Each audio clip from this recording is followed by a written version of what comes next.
ಕಣ್ಣಂಚಿನಲ್ಲಿ ನೀರು ಧರಿಸುವ ಒಂದಷ್ಟು ಹಳೆಯ ನೆನಪುಗಳು, ಬೇರೆ ದಾರಿಯೇ ಉಳಿದಿಲ್ಲ. ವಿಧಿ ಜನ ಬಿಸಿ ಇರ್ತಾರ, ಅದಕ್ಕೆ ಕಾರಣ ಆಗ್ಬಾರ್ದು ಬಿಸಿ.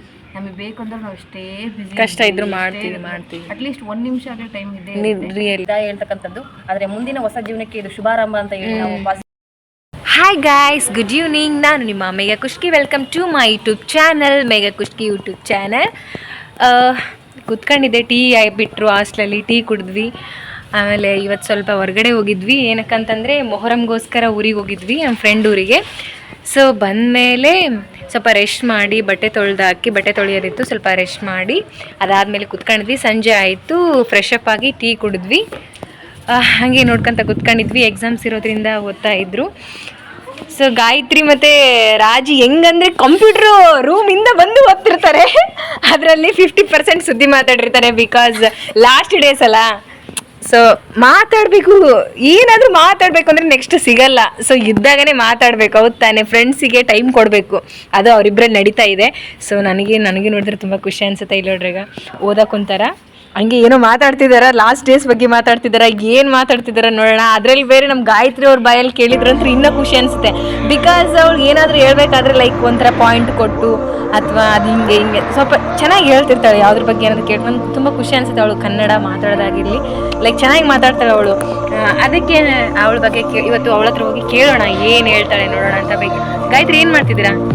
ಏನಿಲ್ಲ ಮೇಘ, ಎಕ್ಸಾಮ್ ಇದೆ ಅಲ್ಲ, ಅದು ಪ್ರಿಪ್ರೇಷನ್ ನಡೆಸ್ತಾ ಇದ್ದೀನಿ. ಓಕೆ, ಒಂಥರ ಬೇಜಾರು ಅನಿಸ್ತದಿಲ್ಲ? ಯಾಕೆ? ಡಿಗ್ರಿ ಬಿಟ್ಟೋಗ್ತಿದೆ, ಮುಗಿತದೆ ಅಂತ ಏನೋ ಗೊತ್ತಿಲ್ಲ, ಒಂಥರ ಸೀರಿಯಸ್ನೆಸ್ಸು ಅನ್ಸವಲ್ತು, ಈ ಕಡೆ ಓದಬೇಕು ಅನ್ಸವಲ್ತು, ಏನೋ ಗೊತ್ತಾಗವಲ್ತು. ನನಗೆ ಭಯ ಕೂಡ ಐತೆ, ಅದು ಎಕ್ಸಾಮ್ಸ್ದು ಅಥವಾ ಬಿಟ್ಟು ಹೋಗ್ತೀವಿ ಅನ್ನೋದು ಗೊತ್ತಾಗವಲ್ತು. ನಿನಗೆ ಏನು ಅನ್ಸುತ್ತೆ? ಫ್ಯೂಚರ್ ಬಗ್ಗೆ ಏನಾದರೂ ಮಾಡ್ಬೇಕು ಅನ್ನೋದ್ರ ಬಗ್ಗೆ ಏನೋ ಕ್ಲಾರಿಟಿನೇ ಇಲ್ಲಲೇ, ಒಂಥರ ಏನೋ ಕನ್ಫ್ಯೂಸ್ ಅಮ್ಮ, ಏನೋ ಕನ್ಫ್ಯೂಸ್. ನಿನಗೆ ಬಿಟ್ಟು ಹೋಗ್ತೀವಿ ಅಂತ ಏನು ಅನ್ಸುತ್ತಲೆ ನಿನಗೆ ಇದ್ರ ಬಗ್ಗೆ? ಏನು ಅನ್ಸೋ ಅಂತಂದರೆ, ಪ್ರಕಾರ ಹೇಳ್ಬೇಕಂದ್ರೆ ಎಲ್ಲೋ ಇಷ್ಟು ದಿನ ಇರ್ತೀವಿ, ಎಲ್ಲಿದ್ದನೋ ಇರ್ತೀವಿ, ನಮ್ಮೂರು ಬೇರೆ ಅವರು ಬೇರೆ, ಎಲ್ಲೆಲ್ಲಿದ್ದರೂ ಎಲ್ಲ ಒಂದಲ್ಲಿ ಕೂಡ್ಸಾದ್ಮೇಲೆ ಆ ಸಮಯದಲ್ಲಿ ಪರಿಚಿತರನ್ನಾಗಿ ಮಾಡಿಸುತ್ತೆ. ಪರಿಚಯ ಹೋಗಿ ಸ್ನೇಹ ಬೆಳೀತದೆ, ಸ್ನೇಹದ ಒಂದು ಪ್ರೀತಿ ಸಂಕೇತವಾಗ್ತದೆ. ಅದಾದ ನಂತರ ನಮ್ಮಲ್ಲಿ ಒಂದು ಪ್ಯೂರ್ ಬಾಂಡಿಂಗ್ ಅನ್ನೋದು ಬೆಳೀತದೆ. ನಾವು ಅವ್ರ ಜೊತೆ ಚೆನ್ನಾಗಿರೋಕ್ಕೂ ಇಷ್ಟಪಡ್ತೀವಿ. ಅದೆಲ್ಲ ಆದಮೇಲೆ ಸ್ನೇಹ ಅನ್ನೋದೆಲ್ಲ ಅದು ಕೆಲವೊಂದು ರಕ್ತ ಸಂಬಂಧಿಗಳಿಗಾಗಿರ್ಬೋದು ಅಂತ ಹೇಳ್ತಾರಲ್ಲ, ಆ ಥರ ಏನೂ ಅಲ್ಲ. ಆ ಸ್ನೇಹ ಅನ್ನೋದೊಂದು ಚಿರಕಾಲವಾಗಿ ಶಾಶ್ವತ ಇರ್ತಕ್ಕಂಥದ್ದು. ಅದು ಯಾವುದೇ ಜಾತಿ ಧರ್ಮ ಯಾವುದನ್ನು ಕೂಡ ಈಕ್ವಲ್ ಮಾಡೋಂಗಿಲ್ಲ. ಜಸ್ಟ್ ಫ್ರೆಂಡ್ ಅಂದರೆ ಫ್ರೆಂಡ್ ಅಷ್ಟೇ. ಇದು ಮತ್ತೆ ಹೆಂಗ್ಲೇ ಬಿಟ್ಟು ಹೋಗ್ತೀವಿ, ಅದು ಹೆಂಗಲ್ಲ ಒಂಥರ ಎಲ್ಲದಕ್ಕೂ ಒಂದು ವಿದಾಯ ಅನ್ನೋದು ಇದ್ದೇ ಇದೆಯಲ್ಲ. ಆದಿ ಮತ್ತು ಅಂತ್ಯದ ನಡುವೆ ಸಾಗೋದೇ ನಮ್ಮ ಜೀವನ. ನಿಜ. ಯಾಕಂದ್ರೆ ಫಸ್ಟು ಇವತ್ತು ಡಿಗ್ರಿ ಸ್ಟಾರ್ಟ್ ಆಗಿದ್ದೀವಿ ಅಂತಂದ್ರೆ ಎಂಡ್ ಕೂಡ ನಾವು ಬರಲೇಬೇಕಲ್ಲ. ಹುಟ್ಟಿದ ಮೇಲೆ ಸಾಹಿತ್ಯ ತಾನೆ, ಇದು ಕೂಡ ಅದೇ ರೀತಿ ಸ್ಟಾರ್ಟ್ ಆದ್ಮೇಲೆ ಕೂಡ ಎಂಡ್ ಆಗ್ತಾ ಇರುತ್ತೆ. ಇನ್ನೊಂದೇನಪ್ಪ ಅಂದ್ರೆ, ಈ ಒಂದು ಕಳೆದಿರ್ತಕ್ಕಂಥ 3 ವರ್ಷದ ಜರ್ನಿಯಲ್ಲಿ 3000 ವರ್ಷ ವಿಷಯಗಳು ನಾವು ತಿಳ್ಕೊಂಡಿರ್ತೀವಿ. ದಿನಕ್ಕೊಂದು ವಿಷಯ ಆಗಲಿ, ಒಬ್ಬ ವ್ಯಕ್ತಿಯಿಂದಾಗಿರ್ಬೋದು, ಒಬ್ಬ ಲೆಕ್ಚರಿಂದಾಗಿರ್ಬೋದು, ಒಂದು ಸನ್ನಿವೇಶದಿಂದಾಗಿರ್ಬೋದು, ಯಾವ ರೀತಿಯಾಗಿ ತಿಳ್ಕೊಂಡಿದ್ದೇ ಇರ್ತೀವಿ. ಬಟ್ ಏನಂದರೆ ಅದನ್ನು ನಾವು ಪಾಸಿಟಿವ್ ಆಗಿ ತಗೋಬೇಕು. ಅದು ಯಾರೋ ಏನೋ ಅಂದರು, ಅಥವಾ ನಾವು ಇನ್ನೊಬ್ರಿಗೆ ಇಂಡೈರೆಕ್ಟಾಗಿ ಅಂದಿರ್ಬೋದು, ಅವ್ರು ನಮಗೆ ಇಂಡೈರೆಕ್ಟಾಗಿ ಅಂದಿರ್ಬೋದು, ಅವೆಲ್ಲ ಆ ಸಿಚುವೇಶನ್ಗೆ ಏನೋ ಅಂದಿರ್ತಾರ ಅಂತ ಮರ್ತು ಬಿಡ್ಬೇಕು. ಯಾಕಂದ್ರೆ ಮುಂದೆ ಅವ್ರು ನಮ್ಗೆ ಸಿಕ್ತಾರೋ ಸಿಗಲ್ಲ. ಇನ್ ಕೇಸ್ ಅವ್ರು ಸಿಕ್ಕಿದ್ಮೇಲೆ ಆಗೋ ಖುಷಿ ಇದೆಯಲ್ಲ, ಅದು ಮತ್ತೆ ಒಂಥರ ಡಿಗ್ರಿ ಲೈಫ್ ಎಲ್ಲ ಮೆಮೊರಬಲ್. ಮಾತಾಡ್ಸ್ಲಿ ಅವ್ರು ಮಾತಾಡಿಸ್ಲಿ, ಅವ್ರ ಮುಖದಲ್ಲಿ ಒಂದು ಮುಗುಳ್ನಾಗೆ ಸ್ಮೈಲ್ ಅಂತರ ಮಿರಾಕಲ್. ಅದು ಹೌದಲ್ಲ, ಅಷ್ಟು ಸುಲಭವಾಗಿ ಬರಲ್ಲ. ಇನ್ನೊಂದೇನಪ್ಪ ಅಂದರೆ, ನಾವು ಯಾರ ಜೊತೆ ಎಷ್ಟು ಸಮಯ ಸ್ಪೆಂಡ್ ಮಾಡೀವಿ ಅನ್ನೋದಕ್ಕಿಂತ ಯಾರಿಂದ ಏನು ಕಲ್ತಿದ್ದೀವಿ ಅನ್ನೋದು ಭಾಳ ಇಂಪಾರ್ಟೆಂಟ್ ಆಗ್ತದೆ ಲೈಫಲ್ಲಿ. ಯಾಕಂದರೆ ನಮ್ಮದು ಇಲ್ಲಿದ್ದ ಡಿಗ್ರಿ ಮುಗಿದ ತಕ್ಷಣ ನಮ್ಮ ಲೈಫ್ ಹೆಂಗೈತೆ ಏನು ಕತೆ ಯಾರಿಗೂ ಗೊತ್ತಿಲ್ಲ, ನಮಗೂ ಗೊತ್ತಿಲ್ಲ. ನಾವು ಓದ್ತೀವೋ, ಮದುವೆ ಮಾಡ್ಕೊಂತೀವೋ, ಮನೇಲಿ ಇರ್ತೀವೋ, ಅದೆಲ್ಲ ಸೆಕೆಂಡ್ರಿ. ಬಟ್ ಇಲ್ಲಿ ಏನಾದರೂ ಒಂದು ಕೆಲವೊಂದು ವಿಷಯಗಳು ಕಲ್ತಿರ್ತೀವಲ್ಲ, ಅದು ಇನ್ನು ರಿಮೆಂಬರ್ ಆದಾಗ ಅವಳು ನೆನಪಾಗ್ತಾರ. ಅವಳ ಲೈಫಲ್ಲೂ ಹಿಂಗೆ ಆಗಿತ್ತು, ಅವಳಿಂದ ನಾನು ಈ ಪಾಠ ಕಲ್ತಿದ್ದೀನಿ ಅನ್ನೋದು. ಇವಾಗ ಕೆಲವೊಂದು ಆಗಿರೋದು ಮೇಘದ ಬಗ್ಗೆ ಆಗಿರ್ಬೋದು, ನಾವು ಸುಮ್ಮನೆ ನೋಡಿದ ತಕ್ಷಣ ಅವಳು ಒಂಥರ ಎಲ್ಲರ ಜೊತೆ ಚೆನ್ನಾಗಿ ಬೆರಿತಾಳೆ, ಚೆನ್ನಾಗಿ ಮಾತಾಡ್ತಾಳೆ, ಇಂಟೆಲಿಜೆಂಟ್ ಗರ್ಲ್, ಗುಡ್ ಫ್ರೆಂಡ್, ನಾವು ಅಷ್ಟೆಲ್ಲ ಹೇಳ್ತೀವಿ. ಬಟ್ ಏನಪ್ಪ ಅಂತಂದರೆ, ಅವಳು ಇದು ಅಂದರೆ ಮೇಲೆ ಕಾಣ್ತಕ್ಕಂಥ ಲಕ್ಷಣ ಇದು ಅವಳ ಬಗ್ಗೆ. ನಾವು ಅವಳ ಹತ್ರ ಕುಂತ್ಕೊಂಡು ಅವಳ ಬಗ್ಗೆ ಇನ್ನರ್ ಫೀಲಿಂಗ್ಸ್ನ ಕೇಳ್ತೀವಲ್ಲ, ಅವಾಗ ಅವಳು ಏನು, ಅವಳ ಮನಸ್ಥಿತಿ ಏನೋ ಅನ್ನೋದ್ರ ಬಗ್ಗೆ ತಿಳ್ಕೊಂತೀವಿ. ಅದೇ ರೀತಿ ನಾವು ಅವ್ರ ಮನಸ್ಥಿತಿನ ಹೇಳ್ಕೊಂಡಾಗ ಕೂಡ ನಾವು ಕೆಲವೊಂದು ಇನ್ಸ್ಪೈರ್ ಆಗಿ ತಗೊಂಡಿದ್ದೀವಿ. ನಾನು ಕೂಡ ಅವಳಿಂದ ಕೆಲವೊಂದು ಪಾಯಿಂಟ್ನ ಇನ್ಸ್ಪೈರ್ ಆಗಿ ತಗೊಂಡಿದ್ದೀನಿ. ಏನಪ್ಪ ಅಂದರೆ ಪ್ರಾಮಾಣಿಕತೆ ಬಗ್ಗೆ ನಾನು ತಗೊಂಡಿದ್ದೀನಿ. ಪ್ರಾಮಾಣಿಕತೆ ಜೀವನದಲ್ಲಿ ಪ್ರಾಮಾಣಿಕತೆ ಬಂದರೆ ನಾನು ಅವಳ ಎಕ್ಸಾಂಪಲ್ ಕೊಡೋಕ್ಕೆ ಇಷ್ಟಪಡ್ತೀನಿ. ನಾನು ಟೀಚರ್ ಆದರೂ ಆಗದೆ ಇದ್ರೂ ನನ್ನ ಮಕ್ಕಳಿಗಾಗಲಿ ಫ್ಯೂಚರ್ ಆಗಲಿ, ಯಾಕಂದರೆ ತಾಯಿ ಆದಮೇಲೆ ಟೀಚರ್ ಆಗಲೇಬೇಕಾ, ಹೇಳಲೇಬೇಕಲ್ಲ. ನಾನು ಆ ವಿಚಾರದಲ್ಲಿ ಅವಳ ಎಕ್ಸಾಂಪಲ್ ಕೊಡೋಕ್ಕೆ ಇಷ್ಟಪಡ್ತೀನಿ. ಅದು ಏನೋ ಓವರ್ ಅನಿಸ್ಬೋದು, ಇಲ್ಲ ಅಂದರೆ ಬಿಲ್ಡಪ್ ಆದರೂ ಅನಿಸ್ಬೋದು, ಬಟ್ ಇದು ನನ್ನ ಥ್ಯಾಂಕ್ ಯು. ಯಾಕಂದರೆ ನಂದು ಡೇರ್ ಆ್ಯಂಡ್ ಡ್ಯಾಶ್ ಮಾತು ಸ್ವಲ್ಪ ಖಾರವಾಗಿರುತ್ತೆ, ಬಟ್ ವಾಸ್ತವವಾಗಿರುತ್ತೆ. ಇನ್ನು ನಮ್ಮ ರಾಜಿ ಅದೆಲ್ಲರಿಗೂ ಗೊತ್ತಿರತಕ್ಕಂಥದ್ದು, ಮಾತು ಮೌನ, ಆದ್ರೆ ನಗು ಮಾತ್ರ ಅಪರಿಮಿತ. ಆ ನಗು ಕೂಡ ಹಂಗೆ ಜೀವನದ ಅಂತಿಮವರೆಗೂ ಹಂಗೆ ಇರಲಿ ಅಂತ ನಾವು ಅದನ್ನ ಆಶಿಸ್ತೀವಿ. ಒಳ್ಳೆ ಫ್ರೆಂಡ್ಸು, ಒಳ್ಳೆ ಕಾಲೇಜು, ಒಳ್ಳೆ ಒಳ್ಳೆ ಮೆಮೊರೀಸ್ ಇದ್ದಾವೆ. ಕೆಲವು ಕಹಿ ಘಟನೆಗಳು ನಡೆದಿದ್ದಾವೆ, ಇಲ್ಲ ಅಂತಲ್ಲ. ಲೈಫ್ ಅಂದಮೇಲೆ ಎರಡು ಇರ್ಬೇಕಾ, ಬೇವು ಬೆಲ್ಲ ಎರಡನ್ನೂ ಸಮವಾಗಿ ತಗೊಳ್ಳೋದೇ ಲೈಫ್ ಅಲ್ವಾ. ಸೊ ಚೆನ್ನಾಗಿದೆ, ಇಲ್ಲಿವರೆಗೂ ಚೆನ್ನಾಗಿದೆ. ಒಂದೇನೇ ಕೇಳಿ ಇಷ್ಟಪಡ್ತೀನಿ ಅಂದರೆ, ಯಾರು ಮುಂದೆ ಎಲ್ಲೇ ಸಿಗದೆ ಕಂಡಾಗ ಅಟ್ಲೀಸ್ಟ್ ಚಿಕ್ಕ ಸ್ಮೈಲ್, ಖುಷಿ ಅನ್ಸುತ್ತೆ. ಸ್ಮೈಲ್ ಕೊಟ್ಟಾಗ ಅದು ಎಷ್ಟು ಆ ರೀತಿ ಖುಷಿ ಸಿಕ್ಕರೆ ಸಾಕು ಅಂತ. ರಾಜಿ, ನಿನಗೆ ಏನಾದ್ರೂ ಹೇಳಕ್ ಇಷ್ಟಪಡ್ತೀಯ? ನೀನ್ ಕವನಗಳೆಲ್ಲ ಚೆನ್ನಾಗಿ ಬರಿತಾಳೆ ಕವನ, ಬಟ್ ಎದಕ್ಕೆ ಹೇಳಕ್ ಹಿಂಜರಿತಿದೆ ಗೊತ್ತಿಲ್ಲ. ನಿನ್ಗೆ ಏನ್ ಅನ್ಸುತ್ತೆ ಅದು ಹೇಳು, ಒಂದೆರಡು ಮಾತು ಹೇಳು ನಮ್ಮ ಫ್ಯಾಮಿಲಿ. ಹೇಳಲೆ, ಎದಕ್ಕೆ ಮಾತಾಡೋಕ್ಕಾಗವಲ್ತಾ ಅಥವಾ ಏನು ಎಕ್ಸ್ಪ್ಲೇನ್ ಮಾಡೋಕ್ಕಾಗದಷ್ಟು ಐತೆ ಅಂತನ? ಏನು ಅರ್ಥ? ಮೌನ ಏನಂತಾರಲ್ಲ, ಮಾತೆ ಬೆಳ್ಳಿ ಮೌನ ಬಂಗಾರ, ಹಂಗೆ ಮಾಡ್ಕೊಬೇಡ. ಮತ್ತೆ ಮಾತ್ರ ಒಂದು ಅರ್ಥ ಇದ್ರೆ ಅದೇ ಮೌನಕ್ಕೆ ಸಾವಿರ ಅರ್ಥ ಐತಿ. ಹೇಳಿ, ಎರಡೇ ಮಾತು ಹೇಳು, ಕೊನೆ ಮಾತು ಹೇಳು. ಎದಕ್ಕ ಹಿಂಗೆ ಹೇಳಕ್ಕಂತಾಳೆ? ಏನು ಹೇಳಕ್ಕೆ ಇಷ್ಟ? ಅವಳಲ್ಲಿ ಸಾಕಷ್ಟು ಮಾತುಗಳಿದೆ, ಅದನ್ನ ಯಾವ ರೀತಿ ಹೇಳ್ಕೊಳ್ಬೇಕು ಅನ್ನೋದು ಒಂದು ಅರ್ಥ ಆಗ್ತಿಲ್ಲ ಅಂತ ನಾನು ಅಂದ್ಕೊಂಡಿದ್ದೀನಿ. ಇರಲಿ, ಪರವಾಗಿಲ್ಲ. ಮುಂದಿನ ಲೈಫ್ ಎಲ್ಲರದ್ದು ಸುಖಕರವಾಗಿರಲಿ. ಅಂದರೆ all the best for our futures. Anyone ಏನೇ ಆಗಿರ್ಬೋದು, ಏನಾದರೂ ಹರ್ಟ್ಸ್ ಆಗಿದ್ರೆ ಗಾಯಿ, ಆಮೇಲೆ ರಾಜಿ ನನ್ನಿಂದ ಕ್ಷಮಿಸ್ರಿ.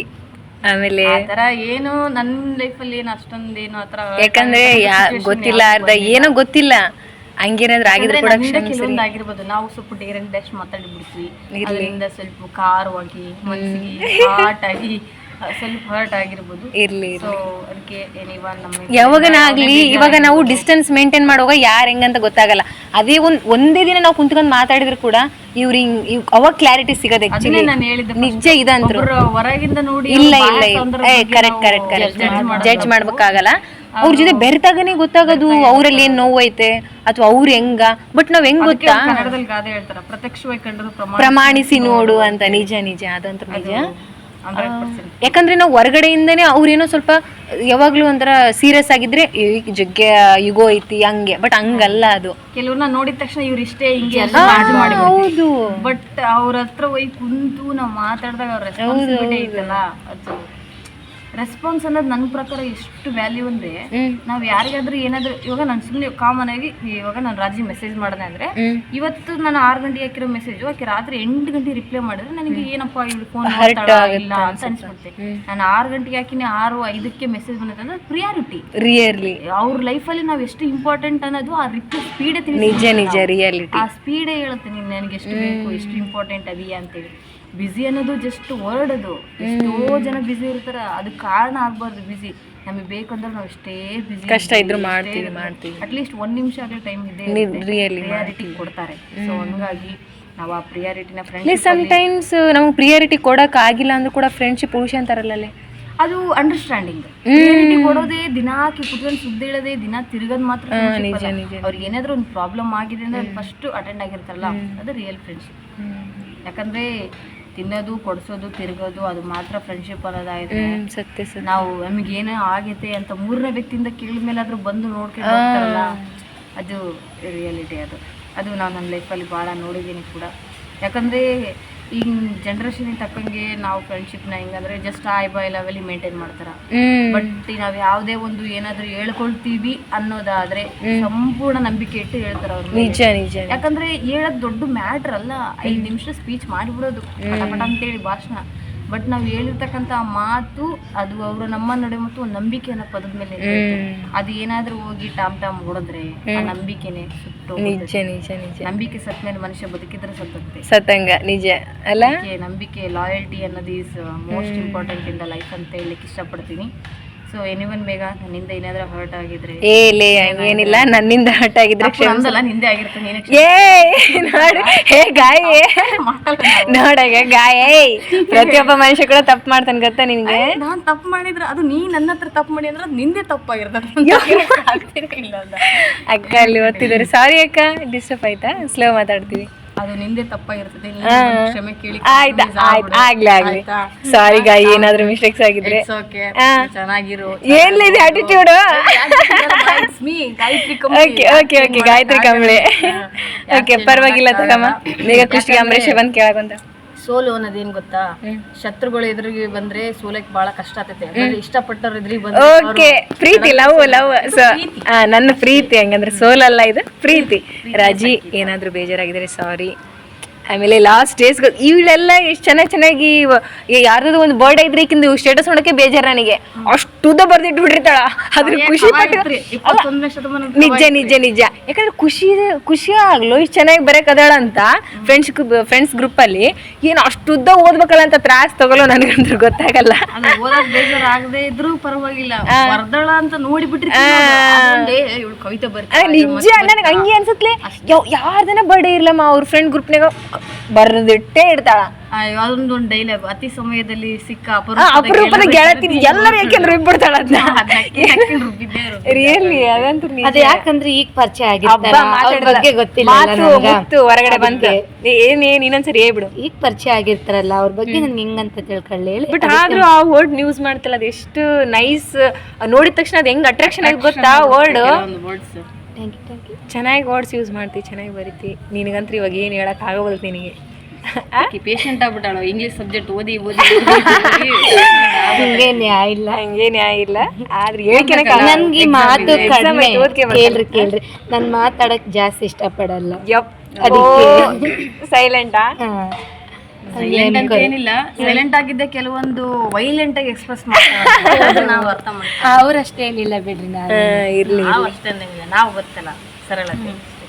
ಹೇಳಕ್ ಮಾತ್ರ ಏನ್ ಹೇಳಕ್ ಇಷ್ಟಪಡ್ತೀನಿ ಅಂತಂದ್ರೆ, ಇಷ್ಟು 3 ವರ್ಷಗಳ ದಿನಗಳ ಕಾಲ 300 ವ್ಯಕ್ತಿಗಳಾಗಿರ್ಬೋದು ಅಥವಾ 3000 ವ್ಯಕ್ತಿಗಳಾಗಿರ್ಬೋದು, ಭಾಳಷ್ಟು ಜನ ಅಟ್ಯಾಚ್ಮೆಂಟ್ ಆಗಿ ಒಳ್ಳೆ ಫ್ರೆಂಡ್ಶಿಪ್ ಕೂಡ ಬೆಳೆಸಿದ್ದೀವಿ.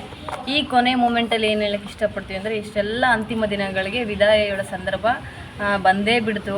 ಇನ್ನೂ ಹೇಳ್ಬೇಕಂದ್ರೆ ನಮಗೆ ಕ್ಲಾಸ್ ರೂಮಲ್ಲಿ ಟೋಟಲ್ ಆಗಿ ಸ್ಟೂಡೆಂಟ್ಸ್ ನಂಬರ್ ಗೊತ್ತಿಲ್ಲ, ಮತ್ತು ಅವ್ರ ಹೆಸರು ಕೂಡ ಕೆಲವೊಂದು ಗೊತ್ತೇ ಇಲ್ಲ. ನಿಜ. ಆದರೆ ಎಷ್ಟು ಬೇಗ ಕಳೆದು ಬಿಟ್ಟಿವ ಈ ದಿನ, ಇಷ್ಟು ಬೇಗ ಹೋಗ್ತಾ ಇದೀನ. ಅದೇ ಅಂತಾರಲ್ಲ, ಸಮಯ ಕಳೆಯುತ್ತದೆ ಅಂತೇಳಿ, ಅದು ಸುಳ್ಳಲ್ಲ. ಈ ಸಮಯ ಕಳೆದೋಗ್ತದೆ. ಇದು ಒಂಥರ ದುಃಖಕರ ಸಂಗತಿ ಆಗಿರ್ಬೋದು ವಿದಾಯ ಹೇಳ್ತಕ್ಕಂಥದ್ದು, ಆದರೆ ಮುಂದಿನ ಹೊಸ ಜೀವನಕ್ಕೆ ಇದು ಶುಭಾರಂಭ ಅಂತ ಹೇಳಿ ನಾವು ಪಾಸಿಟಿವ್ ತಗೊಂಡು ಈ ಇಷ್ಟೂ ದಿನಗಳಿಗೆ ಒಂದು ಅಂತಿಮ ದಿನದ ವಿದಾಯ ಹೇಳಲಿಕ್ಕೆ ಇಷ್ಟಪಡ್ತೀನಿ. ಸೊ ಎಲ್ರಿಗೆ ಏನು ಹೇಳಕ್ಕೆ ಇಷ್ಟಪಡ್ತೀವಿ ಅಂದರೆ, ಫ್ರೆಂಡ್ಶಿಪ್ ಅನ್ನೋದು ಒಂದು ಲಾಂಗ್ ಡಿಸ್ಟೆನ್ಸ್ ರಿಲೇಷನ್ಶಿಪ್ ಅಂತನೂ ಅಲ್ಲ, ಹತ್ತಿರದಾಗಿರ್ತಕ್ಕಂಥ ರಿಲೇಷನ್ಶಿಪ್ಪೂ ಅಲ್ಲ. ಸದಾ ನಮ್ಮೊಂದಿಗೆ, ನಮ್ಮ ನೆನಪುಗಳೊಂದಿಗೆ ಕೂಡ ಜೀವಿಸಬಹುದು ಅಂತ ಹೇಳಲಿಕ್ಕೆ ಇಷ್ಟಪಡ್ತೀನಿ. So friends forever, miss you all my friends. ಕೊನೆಯದಾಗಿ ಒಂದು ಕವನದ ಮೂಲಕ ಆಗಿರ್ಬೋದು ಈ ಒಂದು ದಿನಗಳಿಗೆ ಅಂತಿಮ ಹೇಳಲಿಕ್ಕೆ ಇಷ್ಟಪಡ್ತೇನೆ. ಮೊನ್ನೆ ಅಷ್ಟೇ ಪರಿಚಯವಾದಂತಿದೆ ನಿಮ್ಮೆಲ್ಲರ ಮುಖಗಳು, ಹರಿವಿಗೆ ಬಾರದೆ ಮುಗಿದ ಹೋಗಿದೆ ಕಾಲೇಜಿನ ದಿನಗಳು. ನೋವು ನಲಿವಿನಲ್ಲಿ ಜೊತೆಗಿದ್ದವರು ತೊರೆದು ಸಾಗಬೇಕಿದೆ ಬದುಕು. ಕಣ್ಣಂಚಿನಲ್ಲಿ ನೀರು ಧರಿಸುವ ಒಂದಷ್ಟು ಹಳೆಯ ನೆನಪುಗಳು, ಬೇರೆ ದಾರಿಯೇ ಉಳಿದಿಲ್ಲ ವಿಧಿಯೇ ಹೊರತು. ಜೊತೆಗಿರದ ಜೀವ ಎಂದೆಂದಿಗೂ ಜೀವಂತ. Miss you all my friends. ಅಂತಿಮ ದಿನಗಳಿಗೆ ವಿದಾಯವಿಂದು. Thank you so much. Guys ನೋಡಿದ್ರಲ್ಲ, ಗಾಯತ್ರಿ ಮತ್ತು ರಾಜೇಶ್ವರಿ ಯಾವ ಥರ ಶೇರ್ ಮಾಡ್ಕೊಂಡ್ರು ಅಂತ. ಲೈಕ್ ನಾವು ಏನು ಎಕ್ಸ್ಪೀರಿಯನ್ಸ್ ಮಾಡ್ಕೊಂಡಿರ್ತೀವಲ್ಲ, ಸೊ ಅದನ್ನೇ ಅವ್ರು ಎಕ್ಸ್ಪ್ಲೇನ್ ಮಾಡಿದರು. ಸೊ ಇಬ್ಬರ ನಡುವೆ ಫ್ರೆಂಡ್ಶಿಪ್ ರಿಲೇಷನ್ಶಿಪ್ ಹೆಂಗಿರುತ್ತೆ, ಮತ್ತು ಅದು ಯಾಕೆ ಉಳಿಯಲ್ಲ ಮತ್ತು ಯಾಕೆ ಉಳಿಯುತ್ತೆ, ಈ ರೀತಿ ಎಲ್ಲ ಎಕ್ಸ್ಪ್ಲೇನ್ ಮಾಡಿದ್ರು. ನನಗಂತೂ ತುಂಬ ಖುಷಿ ಆಯಿತು. ನೆಕ್ಸ್ಟ್ ವಿಡಿಯೋದಲ್ಲಿ ಸಿಗೋಣ. Aunty take care, bye. ಎಲ್ಲ ನಾನು ನಿಮ್ಮ ಮಮ್ಮಿ ಖುಷಿ.